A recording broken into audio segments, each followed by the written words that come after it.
how much did you honk? Maybe honk 3 times. How much is the ticket? $81. Now you can't even honk your horn in Calgary. The injunction applies. If we use an amplifier here, they will arrest us. Today just started. You know how last Saturday went?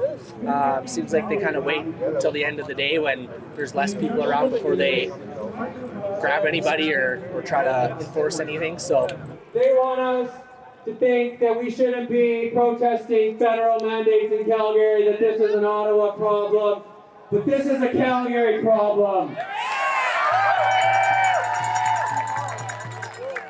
These mandates have come down through City Hall for the last 2 years and enforced by our police. In part, this injunction prevents the blocking of traffic on roads and sidewalks, walking on roads, disturbing the use or enjoyment of a park for others, including the use of amplification systems, and the unnecessary sounding of horns or other audible warning devices of motor vehicles or of other noise-making devices.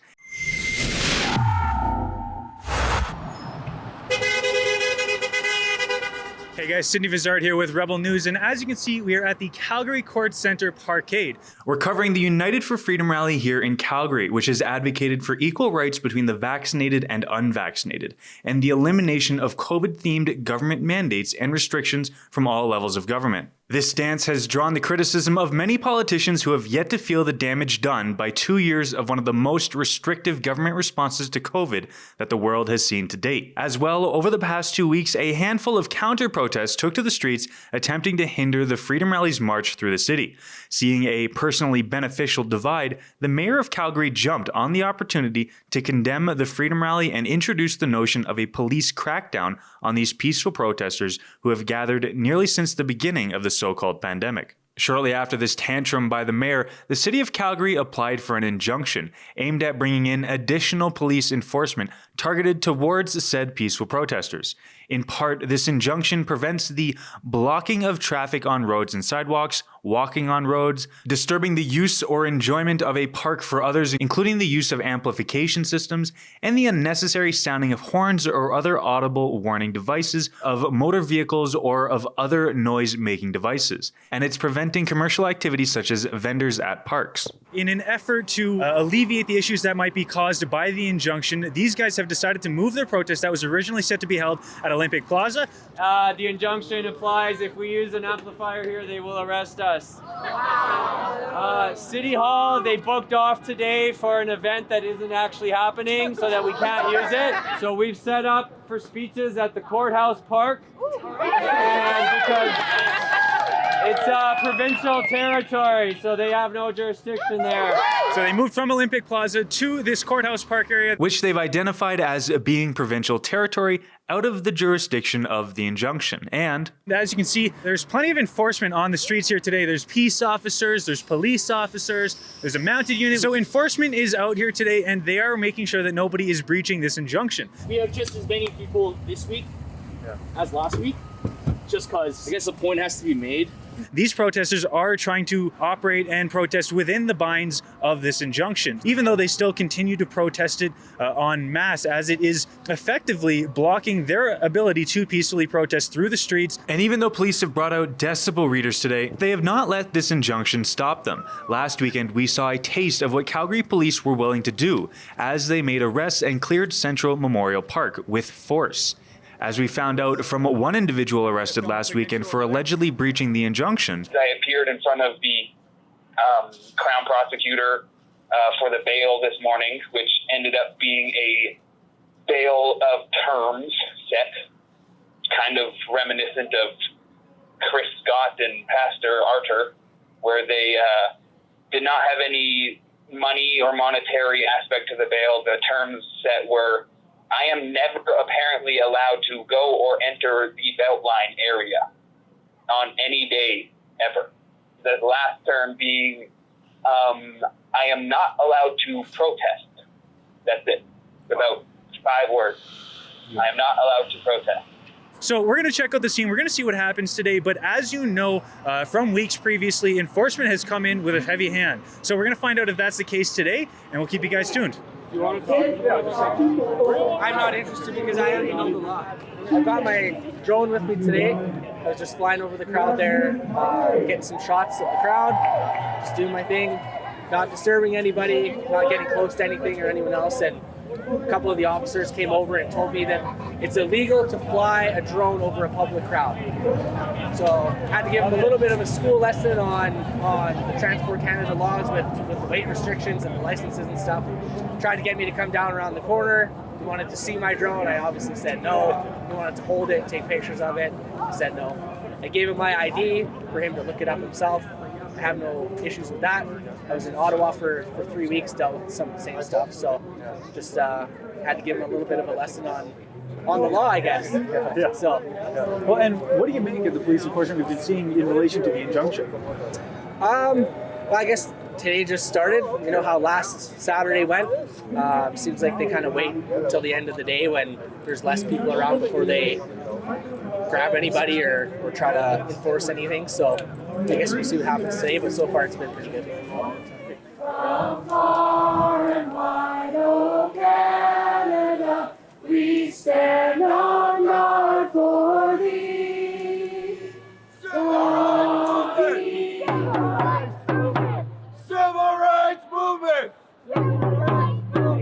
They want us to think that we shouldn't be protesting federal mandates in Calgary, that this is an Ottawa problem, but this is a Calgary problem. These mandates have come down through City Hall for the last 2 years and enforced by our police. Wow, everyone. My name is Gail, and I really believe in democracy. And I believe that everybody in this country has a right to express themselves peacefully through peaceful protesting, freedom of speech. It's so important nowadays. We're going to lose it, everybody, if we're not careful, because we're going down the road of communism. We don't want to do that. My great-uncle, my great-cree-uncle, he was a veteran. He died in World War I. So did my Métis uncle. He died in World War II, fighting for our freedom. I'm wearing this for a reason today, our poppy. We have to care, people. I know we've been through really difficult 2 years with COVID. I understand that there's fear planted in people's minds. I get that. I'm a survivor of COVID. I was diagnosed with the disease January 1st, 2021. And thank the Creator, thank God, I survived COVID. So did my hubby. And we firmly believe in rapid testing. All the while during this time, we were fighting for our freedom. My beautiful aunt, she died from COVID. Please change your hearts and your minds. Please start to look at the truth here. We're not people, I believe in freedom, okay? Today, I'm very disappointed that this couple, when I was peacefully waving this flag, for our freedom, for our veterans who died in the wars for our freedom, call me a fascist. He also called me a racist. To me, he doesn't even know me. He doesn't even know what's in my heart. He doesn't even know anything about me. How dare him call me those names? You know what I mean? I never called him any names in return. All I said to him is, I was very hurt. I said, look, freedom of expression. We should have the right. We need to respect each other, no matter where we sit in our belief systems. Please wake up. Please see what's around the corner. Please trust these non-mainstream media outlets because they're telling the truth. They're not funded by Trudeau. And Trudeau, I hope you're listening, because I'm deeply ashamed with you. So are so many Indigenous peoples. How dare you? All together they can break us down. We're fired up, we're singing loud. All together they can shut us down. We're fired up. So guys, the protest is wrapping up here, and as I mentioned in the beginning, they have been doing their best to adhere to the injunction to prevent any issues of enforcement that might come along with. And as you can see, they're wrapping up peacefully. Everything today was peaceful, even the counter-protesters. I was wondering, I know there's a read a book event going on. I was just wondering if I could just ask anybody about that, or? No? That way. That way? Sure. We're chat. Sorry? We're chat. Oh, sure. We're not good to talk to you. Oh, no? No, we don't want We're to, not we interested don't in want to rebel answer media. that. What's Yeah. your favorite book? Yeah, my we're actually favorite book? interested in that. I was planning on asking the question. What's going on, guys? Oh, we're just asking questions too. No, that's fair enough. They've turned into this sort of read a book thing at Central Memorial Park, which is very menial in its approach, I guess you could say. But hey, whatever, good on them. They're going out there reading books or whatever they might be doing. So all in all, it seems like today is wrapping up peacefully. They are headed back to City Hall, at which time protesters will disperse. There was one arrest today that happened. We didn't catch that on camera. However, it does seem like they are still enforcing the injunction. What do you make of this? You just honked and now you're getting pulled over and Yes, he can't even tell me any more than, oh, there's an injunction. You can't honk your horn. And I go, so you can't honk your horn ever? Well, yeah, there's an injunction.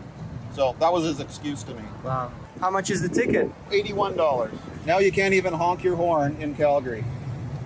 We don't know what this is going to mean for the weeks ahead, but the injunction remains in place. So we'll keep you guys tuned for any updates that might come along with that. I hope you enjoyed today's report, and check out Adam Sosa's report as well, where he talks to some of these guys to find out exactly what they're protesting and more. Stay tuned for that as well. I want to thank you guys. For Rebel News, I'm Sidney Fizzard. Don't forget, guys, please go to convoyreports.com to help support our independent journalism. The only way we're able to operate is through your generous donations. Unlike mainstream media, we don't take government money to spew government talking points. We show you what's really going on, and the only way we're able to do that is through our amazing supporters.